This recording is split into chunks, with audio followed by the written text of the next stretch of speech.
I thank you, Mr. Speaker. I ask unanimous consent to revise and extend my remarks. Without objection, so ordered. Mr. Speaker, this may be the last time I speak on the House floor. At the end of the year, I'll leave Congress after 23 years in office over a 36-year period. My goals in 1976 were the same as they are today: promote peace and prosperity by a strict adherence to the principles of individual liberty. It was my opinion that the course of the U.S. embarked on in the latter part of the 20th century would bring us a major financial crisis and engulf us in a foreign policy that would overextend us and undermine our national security. To achieve these goals, I sought, the government would have had to shrink in size and scope, reduce spending, change the monetary system, and reject the unsustainable costs of policing the world and expanding the American empire. The problems seemed to be overwhelming and impossible to solve, yet from my viewpoint, just following the constraints placed on the federal government by the Constitution would have been a good place to start. Just how much did I accomplish? In many ways, according to conventional wisdom, my off and on career in Congress from 1976 to 2012 accomplished very little. No name legislation, no name federal buildings or highways, thank goodness. In spite of my efforts, the government has grown exponentially, taxes remain excessive, and the prolific increase of incomprehensible regulations continues. Wars are constant and pursued without congressional declaration. Deficits rise to the sky.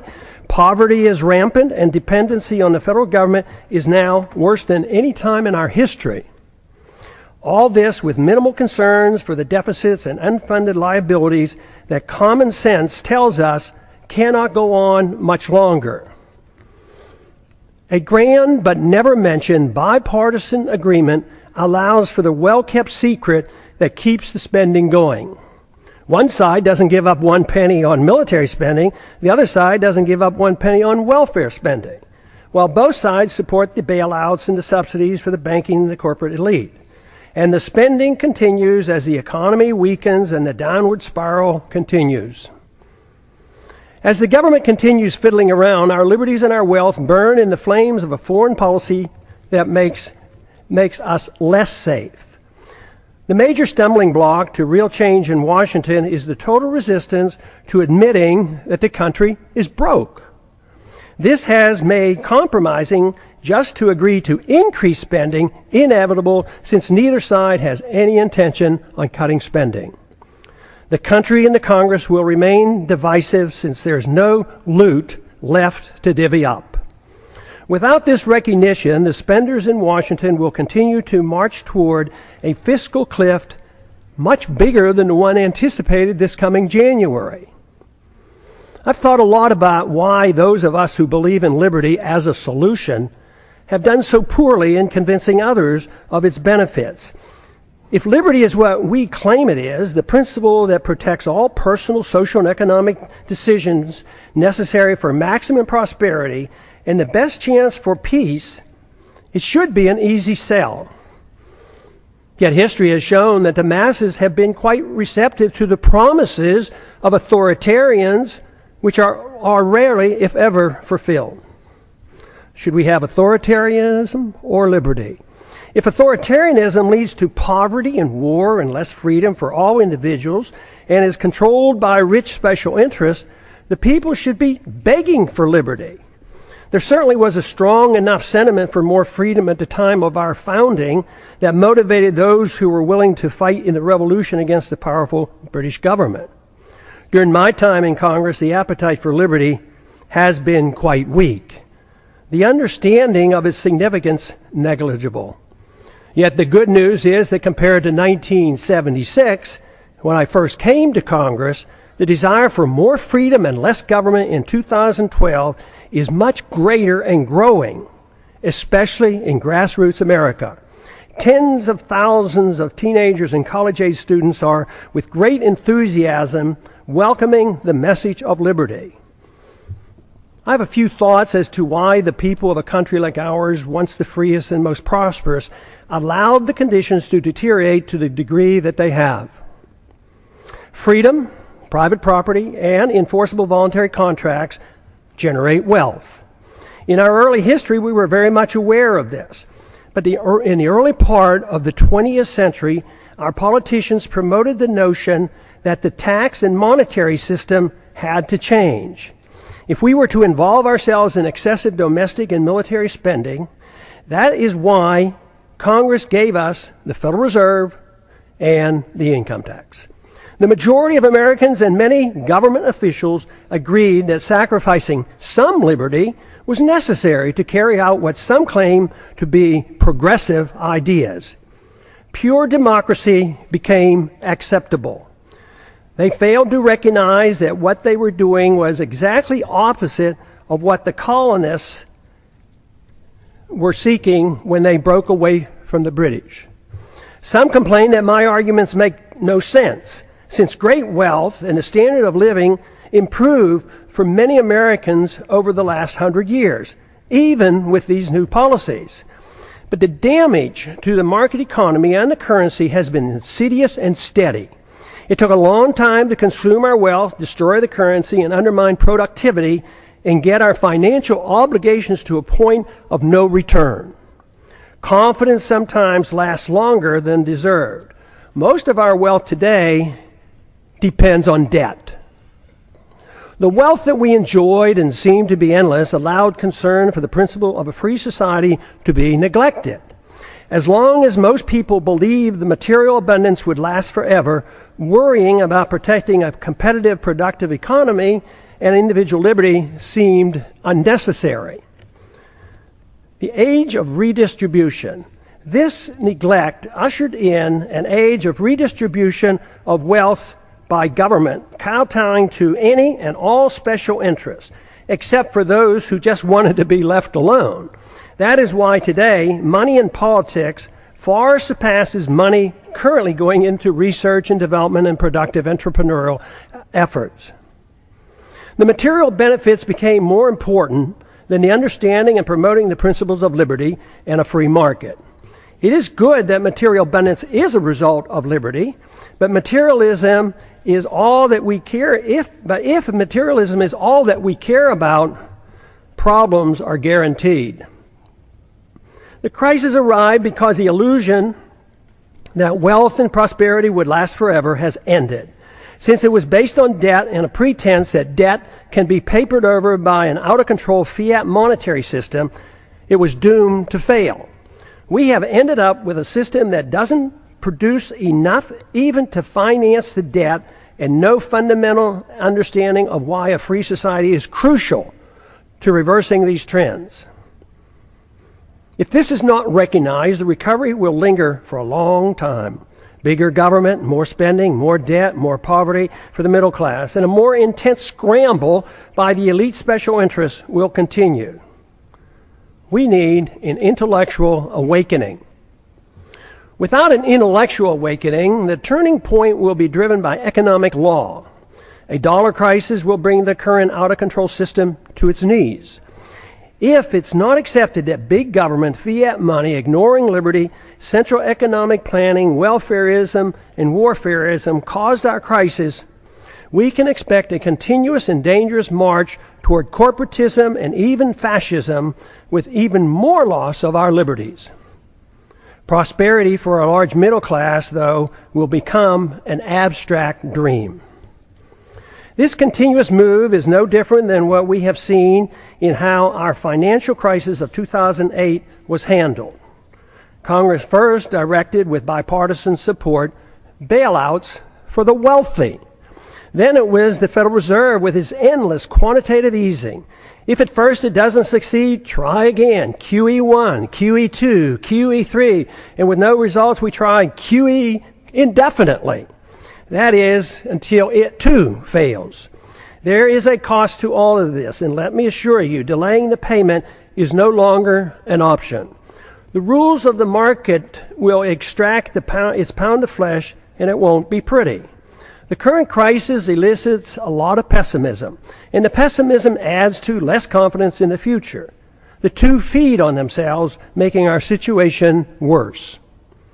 If the underlying cause of the crisis is not understood, we cannot solve our problems. The issue of warfare and welfare, deficits, inflationism and corporatism, bailouts and authoritarianism cannot be ignored. By only expanding these policies, we cannot expect good results. Everyone claims support for freedom, but too often it's for one's own freedoms and not for others. Too many believe that there must be limits on freedom. They argue that freedom must be directed and managed to achieve fairness and equality, thus making it acceptable to curtail through force certain liberties. Some decide what and whose freedoms to be limited. These are the politicians whose goal in life is power. Their success depends on gaining support from special interests. We don't need more isms. The great news is the answer is not to be found in more isms. The answers are to be found in more liberty, which costs so much less. Under these circumstances, spending goes down, wealth production goes up, and the quality of life improves. Just this recognition, especially if we move in this direction, increases optimism, which in itself is beneficial. The follow-through with sound policies are required, which must be understood and supported by the people. But there is good evidence that the generation coming of age at the present time is supportive of moving in the direction of more liberty and self-reliance. The more this change in direction and the solutions become known, the quicker will be our return to optimism. Our job for those of us who believe that a different system than the one that we had for the last 100 years has driven us to this unsustainable crisis is to be more convincing that there is a wonderful, uncomplicated, and moral system that provides the answers. We had a taste of it in our early history. We need not give up on the notion of advancing this cause. It worked, but we allowed our leaders to concentrate on the material abundance that freedom generates while ignoring freedom itself. Now we have neither, but the door is open out of necessity for an answer. The answer available is based on the Constitution, individual liberty, in prohibiting the use of government force to provide privileges and benefits to all special interests. After over 100 years, we face a society quite different from the one that was intended by the founders. In many ways, their efforts to protect future generations with the Constitution from this danger has failed. Skeptics at the time of the Constitution, was written in 1787, warned us of today's possible outcome. The insidious nature of the erosion of our liberties and the reassurance our great abundance gave us allowed the process to evolve into a dangerous period in which we now live. Dependency on government largesse. Today, we face a dependency on government largesse for almost every need. Our liberties are restricted and government operates outside the rule of law, protecting and rewarding those who buy or coerce government into satisfying their demands. Here are a few examples. Undeclared wars are commonplace. Welfare for the rich and poor is considered an entitlement. The economy is overregulated, overtaxed, and grossly distorted by a deeply flawed monetary system. Debt is growing exponentially. The Patriot Act and FISA legislation passed without much debate have resulted in a steady erosion of our Fourth Amendment rights. Tragically, our government engages in preemptive war, otherwise known as aggression, with no complaints from the American people. The drone warfare we are pursuing worldwide is destined to end badly for us as the hatred builds, for innocent lives lost and the international laws flaunted. Once we are financially weakened and militarily challenged, there will be a lot of resentment thrown our way. It's now the law of the land that the military can arrest American citizens, hold them indefinitely without charges or a trial. Rampant hostility toward free trade is supported by a large number in Washington. Supporters of sanctions, currency manipulation, and WTO trade retaliation call the true free traders isolationists. Sanctions are used to punish countries that don't follow our orders. Bailouts and guarantees of all kinds of misbehavior are routine. Central economic planning through monetary policy, regulations, and legislative mandates has been acceptable policy. I have a few questions. Excessive government has created such a mess, it prompts many questions. Why are sick people who use medical marijuana put in prison? Why does the federal government restrict the drinking of raw milk? Why can't American manufacturers rope and other products from hemp? Why are Americans not allowed to use gold and silver as legal tender as mandated by the Constitution? Why is Germany concerned enough to consider repatriating their gold held by the Fed for her in New York? Is it that the trust in the U.S. and dollar supremacy beginning to wane? Why do our political leaders believe it's necessary to thoroughly audit? Why do our political leaders believe it's unnecessary to thoroughly audit our own gold? Why can't Americans decide which type of light bulbs they can buy? Why is it the TSA permitted to abuse the rights of any American traveling by air? Why should there be mandatory sentences, even up to life, for crimes without victims, as our drug laws require? Why have we allowed the federal government to regulate commodes in our homes? Why is it political suicide for anyone to criticize AIPAC? Why haven't we given up on the drug war, since it's an obvious failure and violates the people's rights? Has nobody noticed that the authorities can't even keep drugs out of the prisons? How can making our entire society a prison solve the problem? Why do we sacrifice so much getting necessarily involved in border disputes and civil strife around the world and ignore the root cause of the most dangerous, deadly border in the world, the one between Mexico and the United States?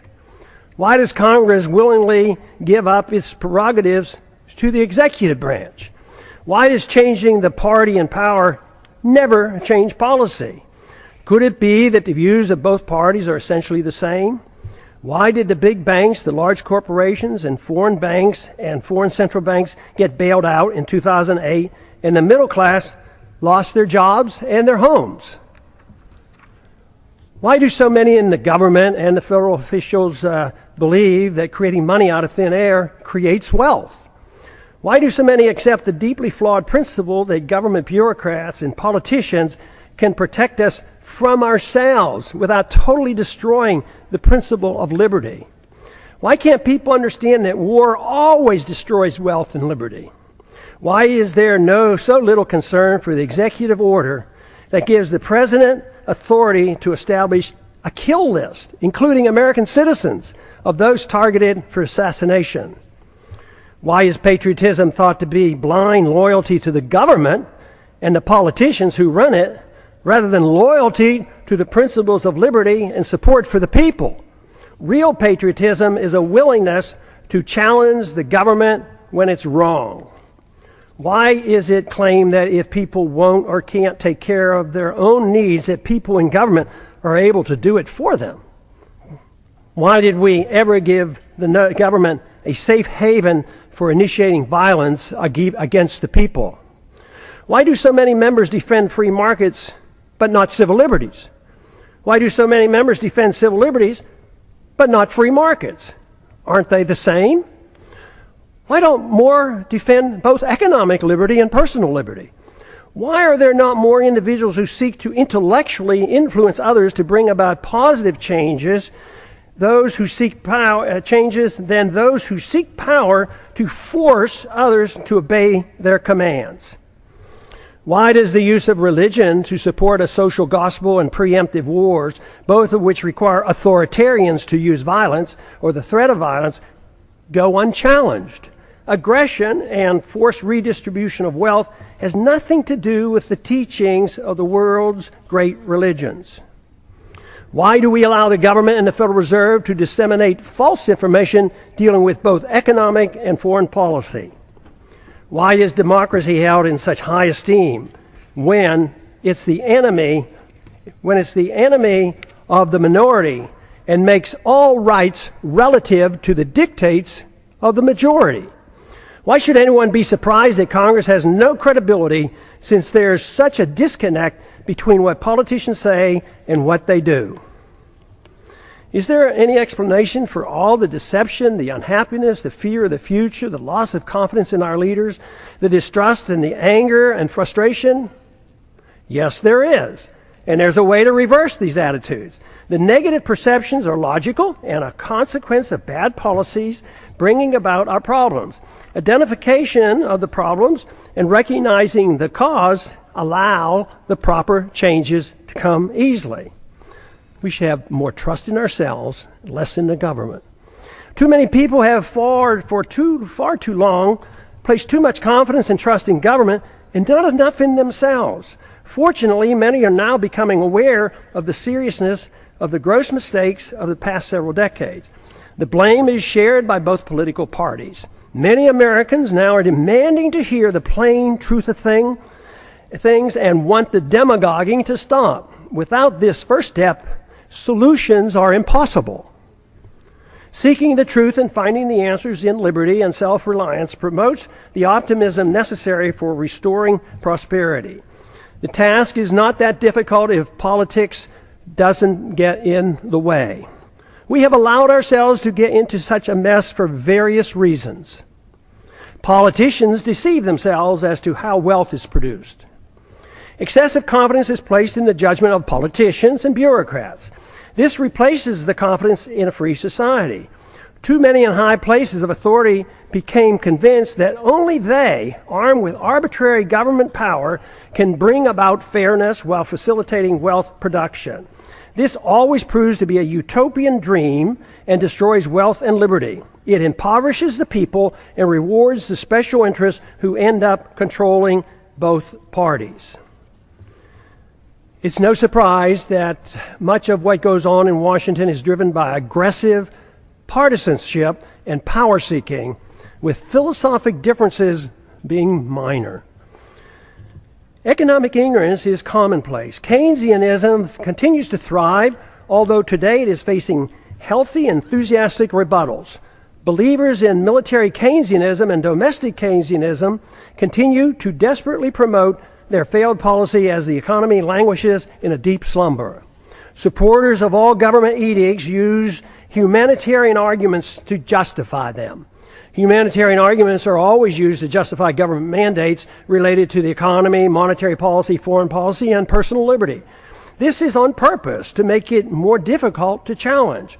But initiating violence for humanitarian reasons is still violence. Good intentions are no excuse and are just as harmful as when the people use and force with bad intentions. The results are always negative.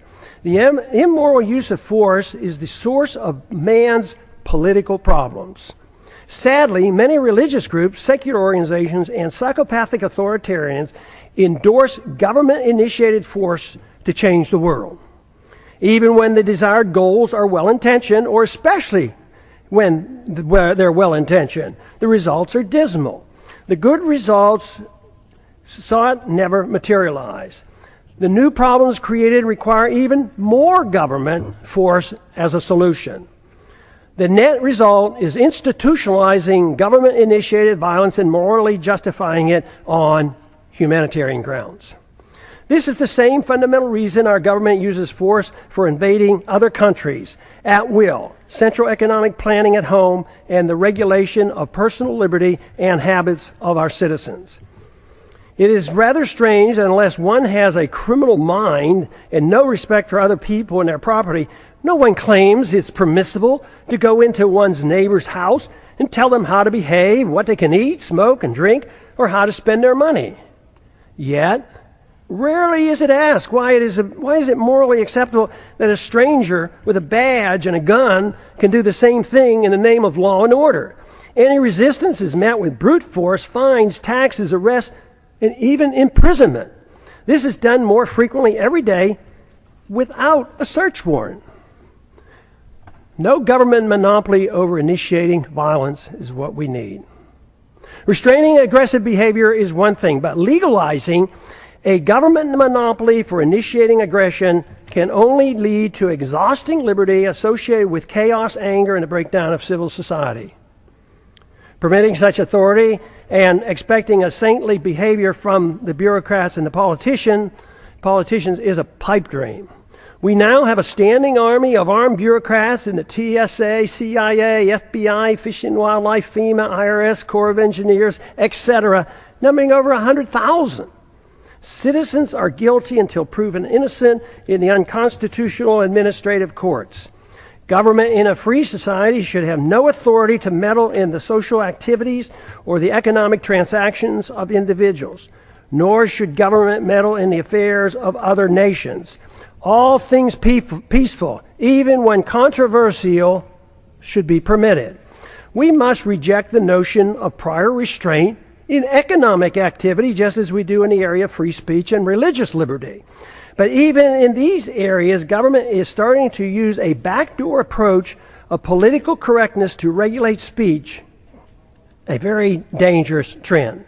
Since 9/11, monitoring speech on the internet is now a problem since warrants are no longer required. The proliferation of federal crimes. The Constitution established 4 federal crimes. Today, the experts can't even agree on how many federal crimes are now on the books. They number into the thousands. No one person can comprehend the enormity of the legal system, especially the tax code. Due to the ill-advised drug wars and the endless federal expansion of the criminal code, we have over 6 million people under correctional suspension, more than the Soviets ever had and more than any other nation today, including China. I don't understand the complacency of the Congress and the willingness to continue their obsession with passing more federal laws. Mandatory sentencing laws associated with drug laws have compounded our prison problems. The Federal Register is now 75,000 pages long and the tax code 72,000 pages and expands every year. When will the people start shouting, "Enough is enough," and demand Congress to cease and desist? What we should be doing is achieving liberty. Liberty can only be achieved when government is denied the aggressive use of force. If one seeks liberty, a precise type of government is needed. To achieve it, more than lip service is required. There are 2 choices available. 1, a government designed to protect liberty is a natural right as its sole objective. The people are expected to care for themselves and reject the use of any force for interfering with another person's liberty. Government is given a strictly limited authority to enforce contracts, property ownerships, settle disputes, and defend against foreign aggression. Number 2, a government that pretends to protect liberty but is granted power to arbitrarily use force over the people and foreign nations. Though the grant of power many times is meant to be small and limited, it inevitably metastasizes into an omnipotent political cancer. This is the problem for which the world has suffered throughout the ages. Though meant to be limited, it nevertheless is a 100% sacrifice of the principle that would-be tyrants find irresistible. It is used vigorously, though incrementally and insidiously. Granting power to government officials always proves the adage that power corrupts. Once government gets a limited concession for the use of force to mold people's habits and plan the economy, it causes a steady erosion and a steady move toward tyrannical government. Only a revolutionary spirit can reverse the process and deny the government this arbitrary use of aggression. There is no in-between. Sacrificing a little liberty for imaginary safety always ends badly.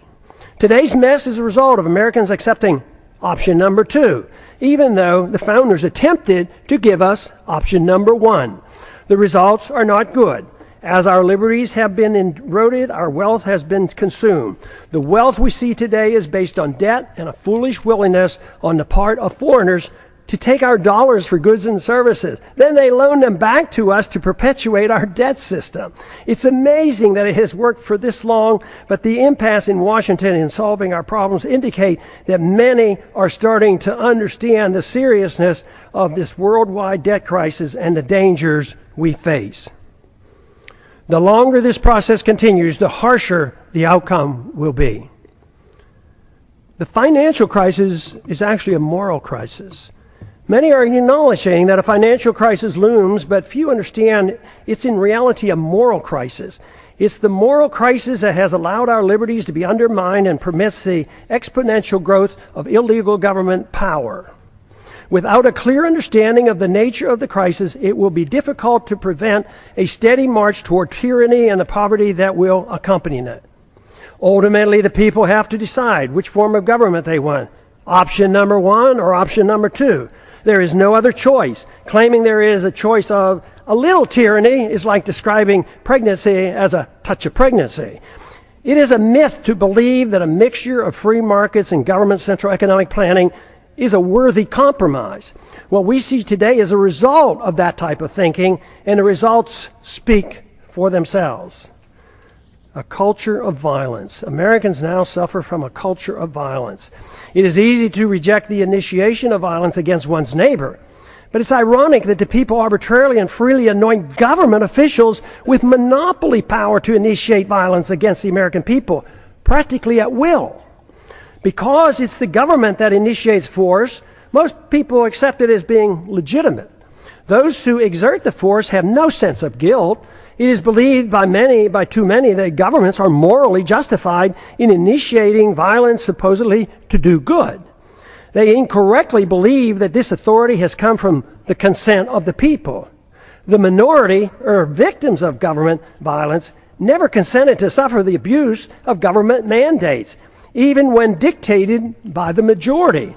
Victims of TSA excesses never consented to this abuse. This attitude has given us a policy of initiating war to do good as well. It is claimed that war to prevent war for noble purposes is justified. This is similar to what we were once told that, quote, destroying a village to save a village, close quote, was justified. It was said by a U.S. Secretary of State that the loss of 500,000 Iraqis, mostly children, in the 1990s as a result of American bombs and sanctions was worth it to achieve the good we brought to the people of Iraq. And look at the mess that Iraq is in today. Government use of force to mold social and economic behavior at home and abroad has justified individuals using force on their own terms. The fact that violence by government is seen as morally justified is the reason why violence will increase when the big financial crisis hits and becomes a political crisis as well. First, we recognize that individuals shouldn't initiate violence. Then we give the authority to the government. Eventually, the immoral use of government violence, when things go badly, will be used to justify an individual's right to do the same thing. Neither the government nor individuals have the moral right to initiate violence against another, yet we are moving toward the day when both will claim this authority. If this cycle is not reversed, society will break down. When needs are pressing and conditions deteriorate and rights become relative to the demands and the whims of the majority, it's then not a great leap for individuals to take it upon themselves to use violence to get what they claim is theirs. As the economy deteriorates and the wealth discrepancy increase, as they already are occurring, violence increases as those in need take it in their own hands to get what they believe is theirs. They will not wait for a government rescue program. When government officials wield power over others to bail out the special interests, even with disastrous results to the average citizens, they feel no guilt for the harm they do. Those who take us into undeclared wars, with many casualties resulting, never lose sleep over the deaths and the destruction their bad decisions caused. They are convinced that what they do is morally justified, and the fact that many suffered just can't be helped. When the street criminals do the same thing, they too have no remorse, believing that they are only taking what is rightfully theirs. All moral standards become relative, whether it's bailouts, privileges, government subsidies, or benefits for some from inflating a currency. It's all part of a process justified by a philosophy of forced redistribution of wealth. Violence or a threat of such is the instrument required and unfortunately is of little concern of most members of Congress. Some argue it's only a matter of fairness, that those in need are cared for. There are two problems with this. First, the principle is used to provide a greater amount of benefits to the rich than to the poor. Second, no one seems to be concerned about whether or not it's fair to those who end up paying for all the benefits. The costs are usually placed on the backs of the middle class and are hidden from the public eye.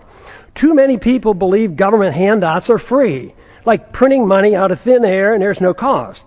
That deception is coming to an end. The bills are coming due, and that's what the economic slowdown is all about. Sadly, we have become accustomed to living with the illegitimate use of force by government. It is the tool for telling the people how to live, what to eat and drink, what to read, and how to spend their money. To develop a truly free society, the issue of initiating force must be understood and rejected. Granting to government even a small amount of force is a dangerous concession. Limiting government excesses versus a virtuous moral people. Our Constitution, which was intended to limit government power and abuse, has failed. The founders warned that a free society depends on a virtuous and moral people. The current crisis reflects that their concerns were justified. Many politicians and pundits are aware of the problems we face, but spend all their time in trying to reform government. The sad part is that the suggested reforms almost always leads to less freedom, and the importance of a virtuous and moral people is either ignored or not understood. The new reforms serve only to further undermine liberty. The compounding effect has given us the steady erosion of liberty and the massive expansion of debt. The real question is, if it is liberty we seek, should most of the emphasis be placed on government, reform, or trying to understand what a virtuous and moral people means and how to promote it? The Constitution has not prevented the people from demanding handouts for both rich and poor in their efforts to reform the government, while ignoring the principles of a free society. All branches of our government today are controlled by individuals who use their power to undermine liberty and enhance the welfare warfare state, and frequently their own wealth and power. If the people are unhappy with the government performance, it must be recognized that government is merely a reflection of an immoral society that rejected a moral government of constitutional limits on power and love of freedom. If this is the problem, all the tinkering with thousands of pages of new laws and regulations will do nothing to solve the problem. It is self-evident that our freedoms have been severely limited, and the apparent prosperity we still have is nothing more than leftover wealth from a previous time. This fictitious wealth based on debt and benefits from a false trust in our currency and credit will play havoc with our society when the bills come due. This means that the full consequence of our lost liberties is yet to be felt. But that illusion is now ending. Reversing a downward spiral depends on accepting a new approach. Expect the rapidly expanding homeschooling movement to play a significant role in the revolutionary reforms needed to rebuild a free society with constitutional protections. We cannot expect a federal government-controlled school system to provide the intellectual ammunition to combat the dangerous growth of government that threatens our liberties. The internet will provide the alternative to the government media complex that controls the news and most political propaganda. This is why it's essential that the internet remains free of government regulation. Many of our religious institutions and secular organizations support greater dependency on the state by supporting war, welfare, and corporatism, and ignore the need for a virtuous people. I never believed that the world or our country could be made more free by politicians if the people had no desire for freedom. Under the current circumstances, the most we can hope to achieve in the political process is to use it as a podium to reach the people, to alert them of the nature of the crisis and the importance of their need to assume responsibility for themselves. If it is liberty that they truly seek, without this, a constitutionally protected free society is impossible. If this is true, our individual goal in life ought to be for us to seek virtue and excellence and recognize that self-esteem and happiness only comes from using one's natural ability in the most productive manner possible, according to one's own talents. Productivity and creativity are the true source of personal satisfaction. Freedom and not dependency provides the environment needed to achieve these goals. Government cannot do this for us. It only gets in the way. When the government gets involved, the goal becomes a bailout or a subsidy, and these cannot provide a sense of personal achievement. Achieving legislative power and political influence should not be our goal. Most of the change, if it is to come, will not come from the politicians, but rather from individuals, family, friends, intellectual leaders, and our religious institutions. The solution can only come from rejecting the use of coercion, compulsion, government commands, and aggressive force to mold social and economic behavior. Without accepting these restraints, inevitably the consensus will be to allow the government to mandate economic equality and obedience to the politicians who gain power and promote an environment that smothers the freedoms of everyone. It is then that the responsible individuals who seek excellence and self-esteem by being self-reliant and productive become the victims. In conclusion, what are the greatest dangers that the American people face today that impede the goal of a free society? There are 5. The continuous attack on our civil liberties, which threaten the rule of law and our ability to resist the onrush of tyranny. Number 2, violent anti-Americanism that has engulfed the world. Because the phenomenon of blowback is not understood or denied, our foreign policy is destined to keep us involved in many wars that we have no business being in. National bankruptcy and a greater threat to our national security will result. Number 3, the ease in which we go to war, without a declaration by Congress, but accepting international authority from the UN or NATO, even for preemptive wars, otherwise known as aggression. A financial political crisis as a Number 4, a financial political crisis as a consequence of excessive debt, unfunded liabilities, spending, bailouts, and gross discrepancy in wealth distribution, going from the middle class to the rich. The danger of central economic planning by the Federal Reserve must be understood. World government taking over local and U.S. sovereignty by getting involved in the issues of war, welfare, trade, banking, a world currency, taxes, property, ownership, and private ownership of guns must be addressed. Happily, there's an answer for these very dangerous trends. What a wonderful world it would be if everyone accepted the simple moral premise of rejecting all acts of aggression. The retort to such a suggestion is always, it's too simplistic, too idealistic, impractical, naive, utopian, dangerous, and unrealistic to strive for such an ideal. The answer to that is that for thousands of years, the acceptance of government force to rule over the people at the sacrifice of liberty was considered moral and the only available option for achieving peace and prosperity. What could be more utopian than that myth? Considering the results, especially looking at the state-sponsored killing by nearly every government during the 20th century, estimated to be in the hundreds of millions of people, it's time to reconsider this grant of authority to the state. No good has ever come from granting monopoly power to the state to use aggression against the people to arbitrarily mold human behavior. Such power, when left unchecked, becomes the seed of an ugly tyranny. This method of governance has been adequately tested, and the results are in. The reality dictates we try liberty. The idealism of non-aggression and rejecting the offensive use of force should be tried. The idealism of government-sanctioned violence has been abused throughout history and is the primary source of poverty and war.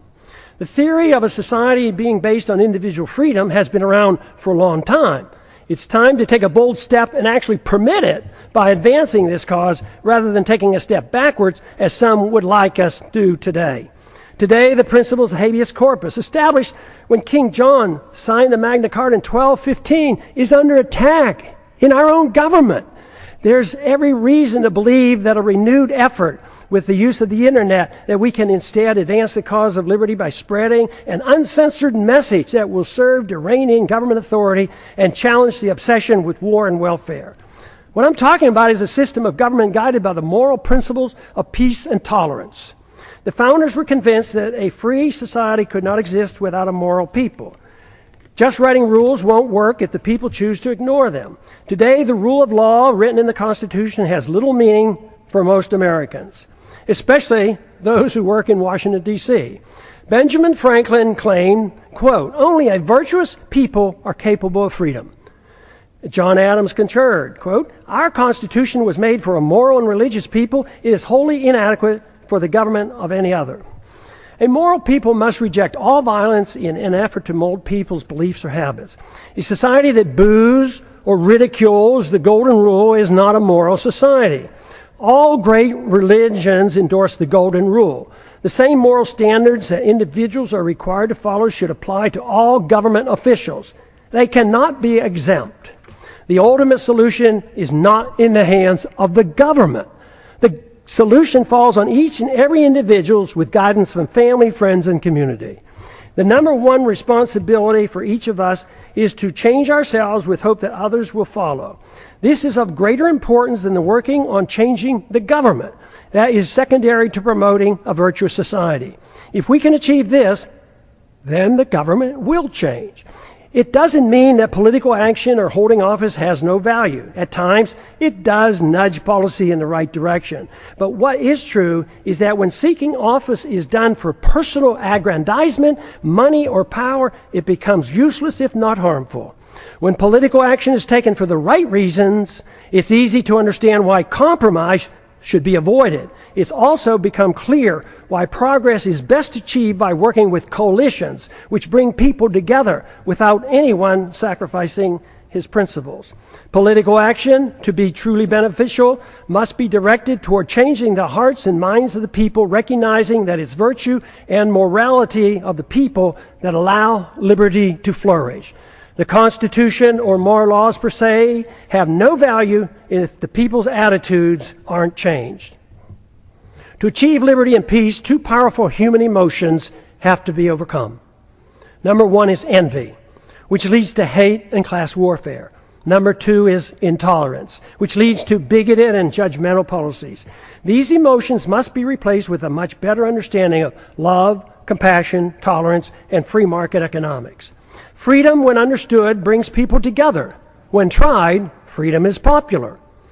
The problem we have faced over the years has been that economic interventionists are swayed by envy, whereas social interventionists are swayed by intolerance or of habits and lifestyles.